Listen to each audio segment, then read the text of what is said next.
everything in life is temporary, including life. So when you realize that, you form better relationships and you don't allow yourself to get that deep attachment. Now, of course, we know attachment comes from many different areas and many different places. So today we're going to talk about the opposite of that, and that's practicing non-attachment. So welcome to episode 85 of the Positivity Experience. Let's practice some non-attachment. Check it out.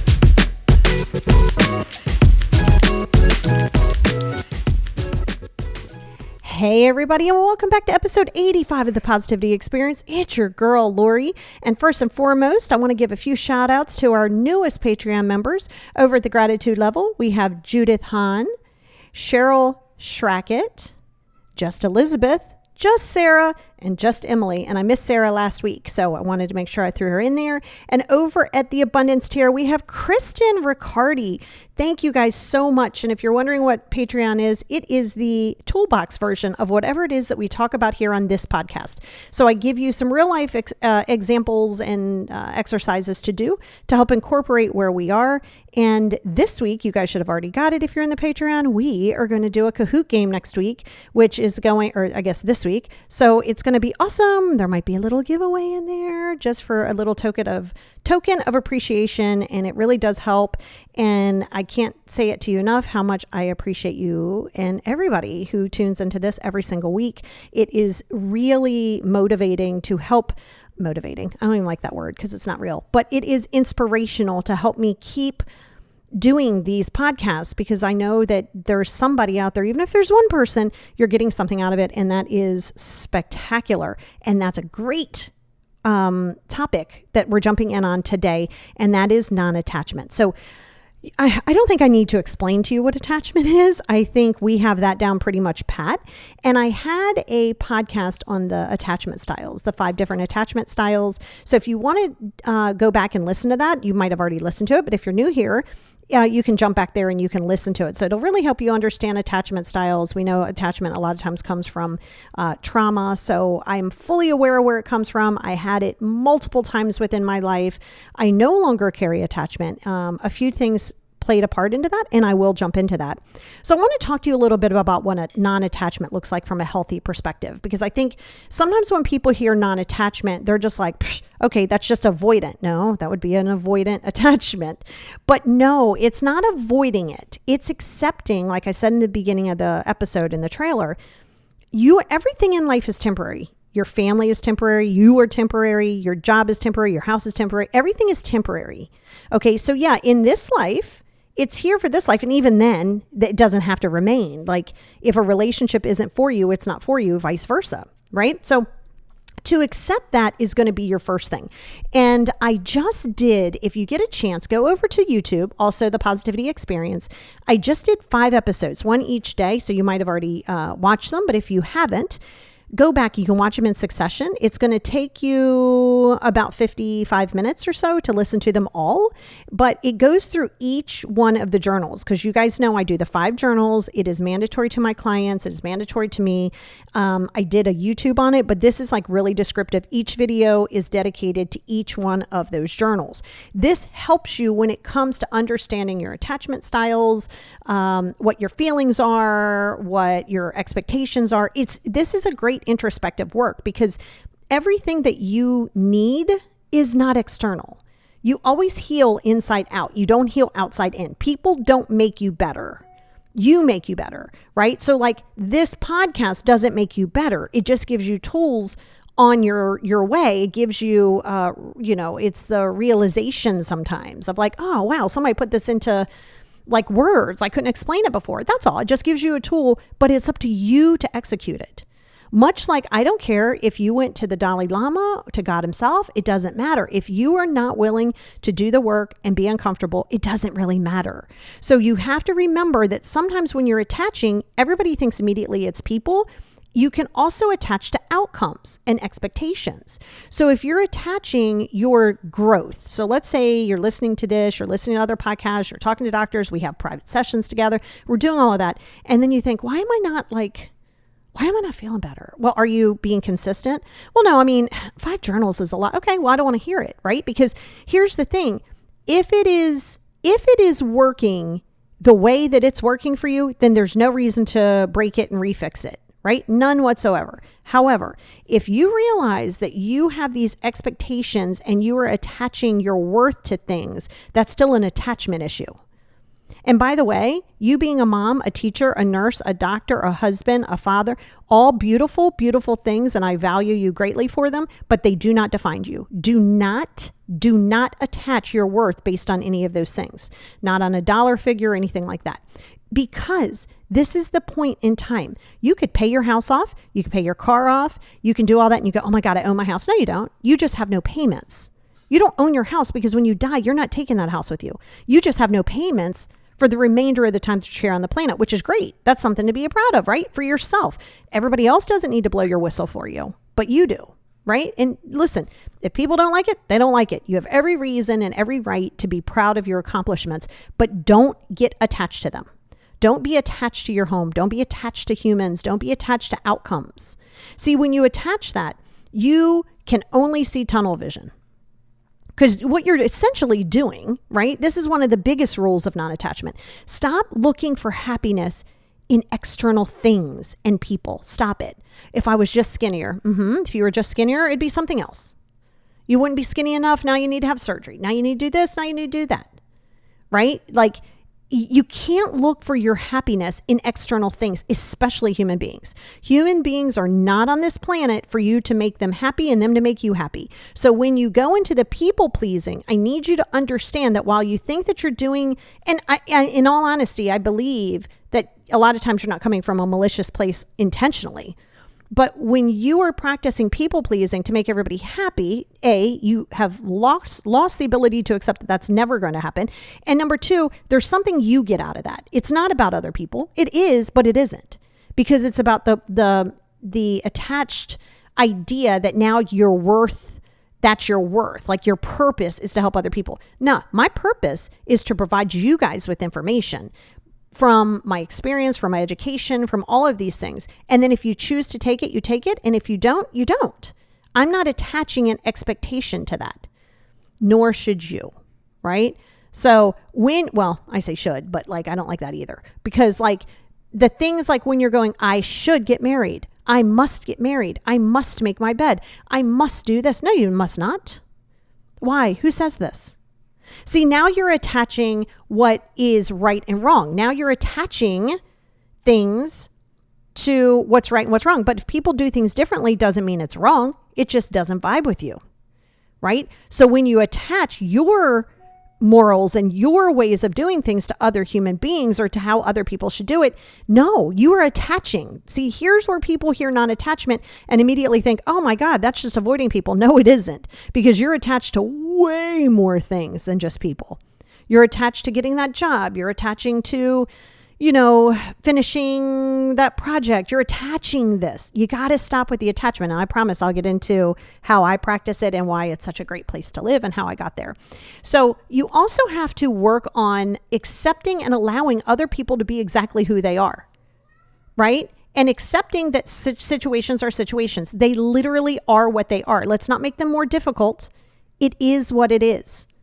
So if someone breaks up with you and says, I'm out of love with you, why are you going to sit there and beg somebody to be in love with you? You don't want somebody to pity you, and that's why they're staying with you. If someone says that they're out of love with you, which love and codependency are two different things, and I think they get very much blurred. But when somebody says that to you and you immediately go with, oh my God, why? As much as you would want it, and it's nice to know, it's not going to be enough to you. It's not. Because now what if somebody just says, I don't know, I just literally fell out of love, which by the way, isn't adequate. That's not a cop-out. Sometimes, how many times have people said, why are you sad? And you think, I don't know. Or why you feel that way? I don't know. It's the same thing. If you fall out of love with somebody, you fall out of love with them. You're doing them a favor by saying, I'm falling out of love with you. I'm leaving. You don't stay with people and stay in jobs and stay in circumstances because you don't want to hurt somebody. Well, you are hurting somebody because you're not freeing them up and you don't really want to be there in the first place. All right. So it's allowing people to be exactly who they are. You do not have to like it. When you are attaching what you want, well, we all want a lot of things. I would like Jason Momoa to be sitting right here, but he's not, at least not yet. I'm never going to give up on that. That's still going to be my mission. But I'm not attaching anything to anything. Like, I love my pets. I love my kids. I love my family. I love my job. I love what I do. I love you guys. I love this, but it doesn't define me and I'm not attached to it. Right? I love it. And because I'm not attached to it is why I'm good at it, because I can appreciate things for exactly what they are. So let me kind of jump into a little bit of my whole realm.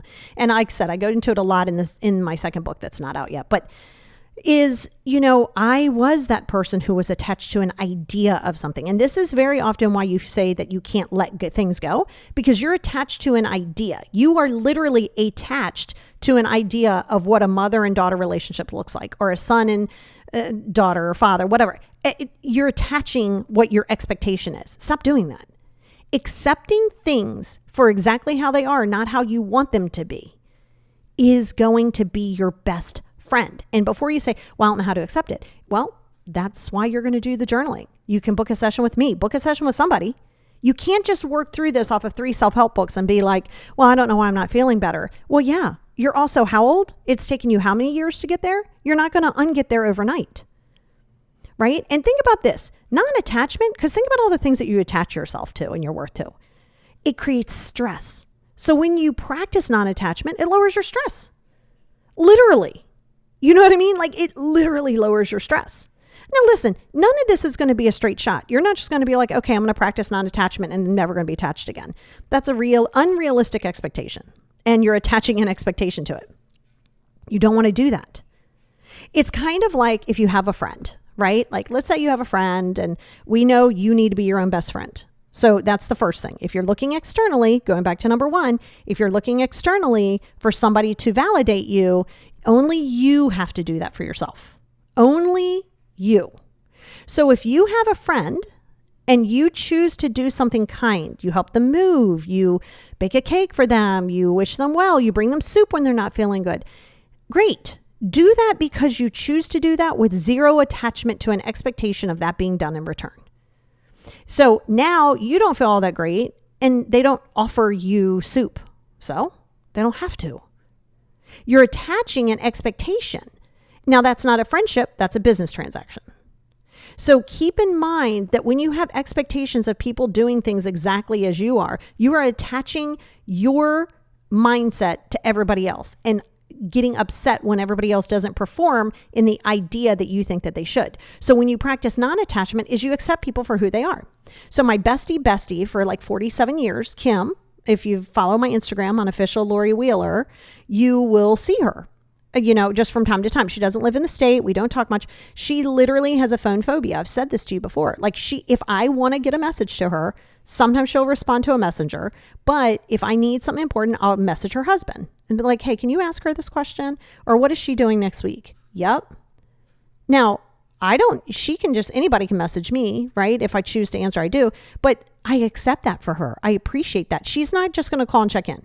She's not going to pick up the phone and be like, how you feel today? She's never going to happen. And I appreciate her for exactly who she is.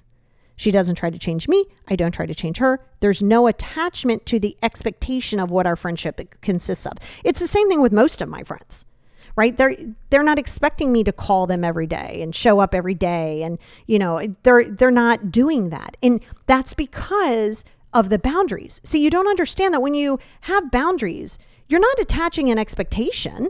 You're just saying, this is what I deal with. Like, there is no expectation. This is what I deal with. And you can rock with it or you can't. Now, vice versa, it also pertains to you. If someone says, I don't do anything after 8 o'clock, anything on the planet, don't ask them at 9 o'clock, do they want to do something? Don't get your feelings hurt because you do stuff at 9, 10, 11 o'clock at night. They don't. So you have to accept that. It's just like you're observing thoughts and feelings. Remember, your thoughts and feelings aren't facts. I will tell that to you in just about every podcast. Thoughts and feelings aren't facts. Your thoughts are just thoughts. And your feelings are perceptions. They will change. So that's why, and if you go back to the YouTube to watch that series on the 5 journal series, you'll understand in that negative journal, that's where you process your stuff. You don't just list things that you're upset about or list things that you're negative about. You go deep into it, right? So an example of that would be Becky from finance is annoying because of whatever reason. But no, it's not Becky in finance. It really isn't.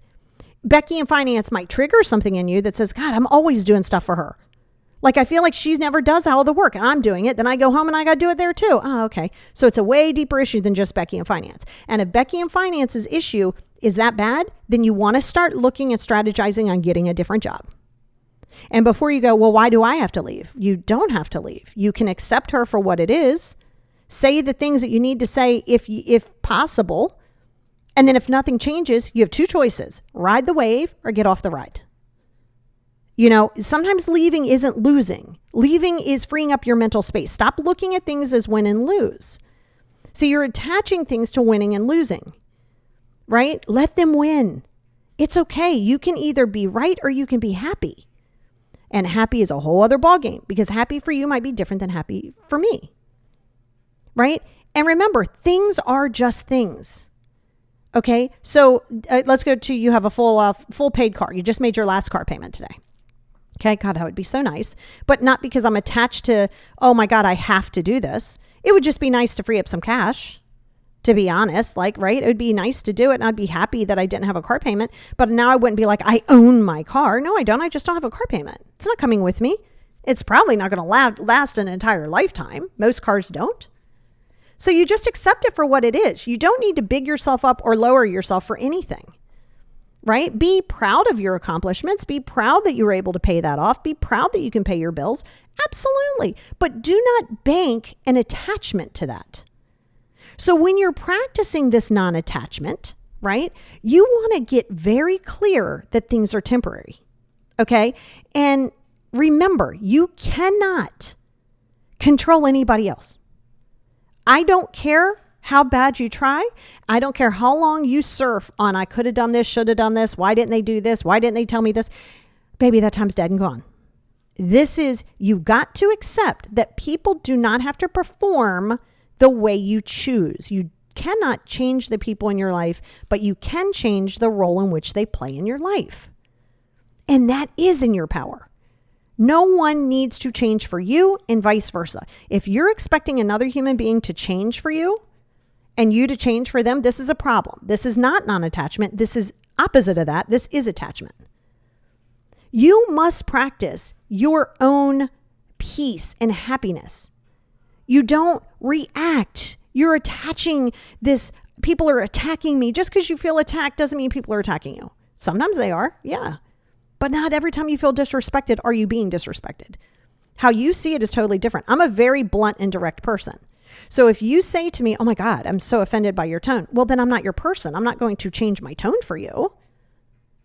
And you shouldn't expect me to. You should just be like, hey, you don't really vibe with me. I'm like, okay. Like, I appreciate that. I appreciate that you know that. That's good. That shows that you are learning what you don't like as much as you are what you don't. And that's great.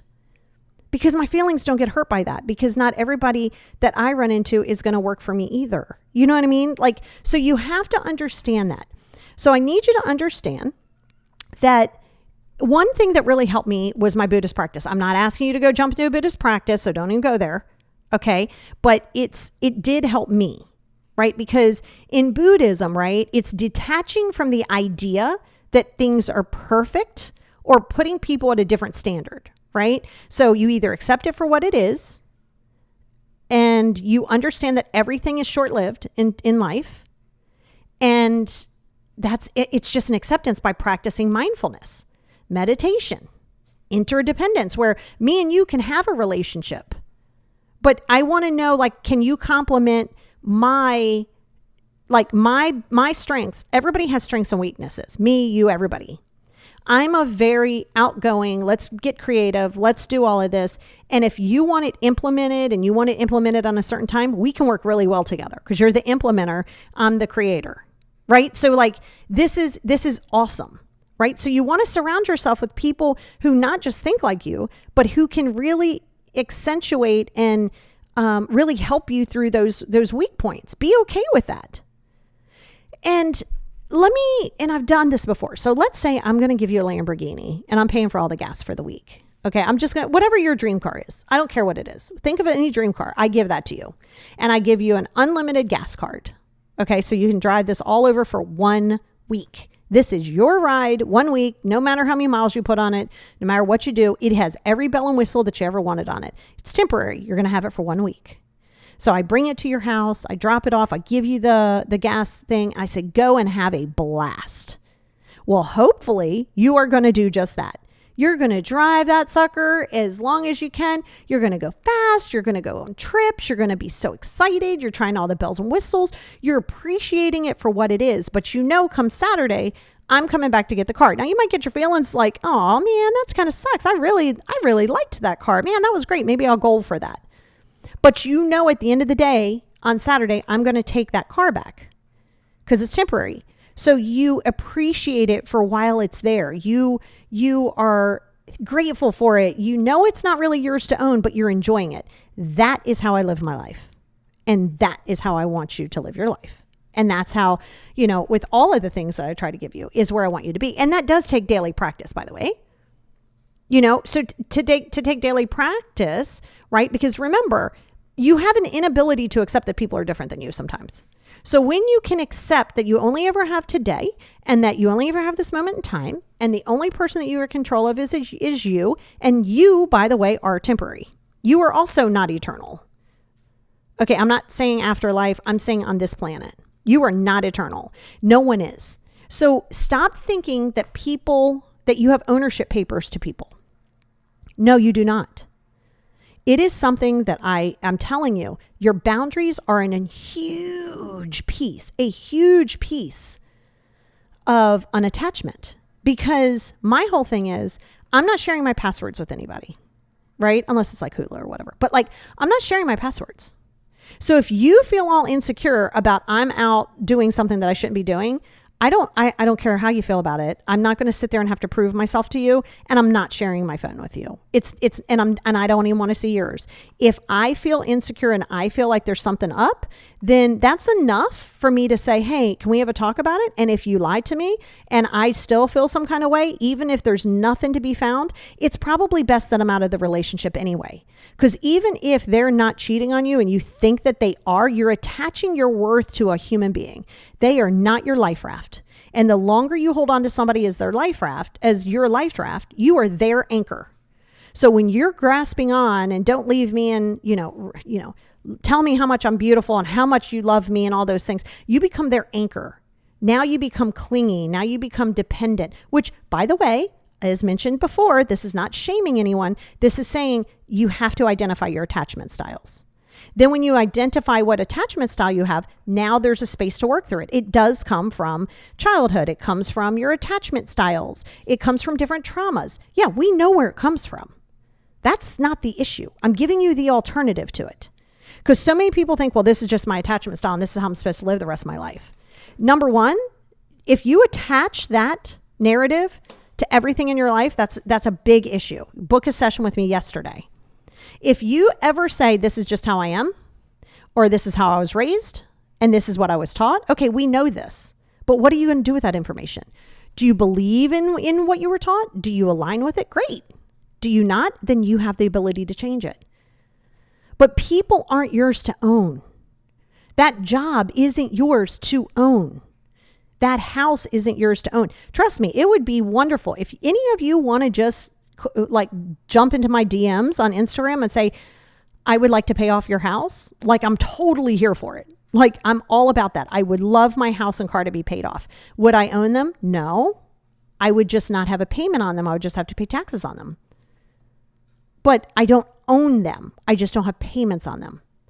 Right? This I'm wearing a dress that I got from the loft. I have this. I don't have a payment on it, and I'm wearing it right now. So it's mine for right now, but it's temporary. I'm not attached to it. This also helps when it comes to keepsakes. I'm sure you have some things. Some of you have things that were handed down to you multiple times and multiple generations, and you think, I am not going to use this. Then get rid of it. Why are you holding an attachment to it? People aren't in those items. People aren't in that blanket. People aren't in that picture frame. People aren't in those dishes. People aren't there. Your memories are good enough. If you want to keep one or two things, like I know people who will, if it's their grandfather, they'll take a shirt, make a pillow out of it. That's great. That's awesome. One or two keepsakes is great. You show the worth. You create new things though. Plant a tree for somebody. Do a walk, establish some kind of a, foundation. Those are great. That's how you keep the memories alive. Stop attaching importance to items. These are items. These are items. These aren't things that you're going to take with you. And even if you do, you ain't going to remember it. So when you're practicing non-attachment, it is, interdependence is not codependence. Interdependence is, like I said, where we can carry on a full relationship and that's where most of my friendships are. They're interrelationships, right? They're interdependent. Meaning, I don't need you, you don't need me. We complement each other. We vibe really well off of each other, and it's great. And you know what? This doesn't mean that you wouldn't be sad if something gets taken away or if a relationship breaks up. I'm not asking you not to have that. That's why those 5 journals are there. But to say you can't let go of something, they're not yours to own. What do you mean you can't let go of a person? They're not yours. They were never yours in the first place. We are all independent individuals, all of us. No one is owned. And you have to remember that. No one has to make you feel better because of your insecurities. That's for you to focus on. You have yourself and you want to be kind to human beings and you want to appreciate it. Think of everything and everyone in your life as that dream car that I was telling you about, or that dream house or RV or anything you thought of.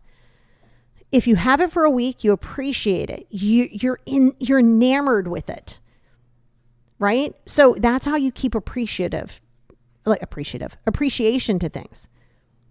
These are the things I really need you to work on, and that's acceptance. Everybody says, how can I let go? This is a common question. I say, okay, well, you're going to have to do the work. You have to sit in your feelings. You have to process them. You have to do the 5 journals. Oh my God, that's a lot of journals. Well, then I don't know what to tell you. If you're not willing to do the work and go through the pain, and most importantly, sit with yourself. So you busy yourself to avoid yourself. That's not good. And the moment you blame your past and you live in a victim mentality, there's no growth there. You are attaching everything in your life based on your past. Yes, it was real. Yes, you process it and then you release it.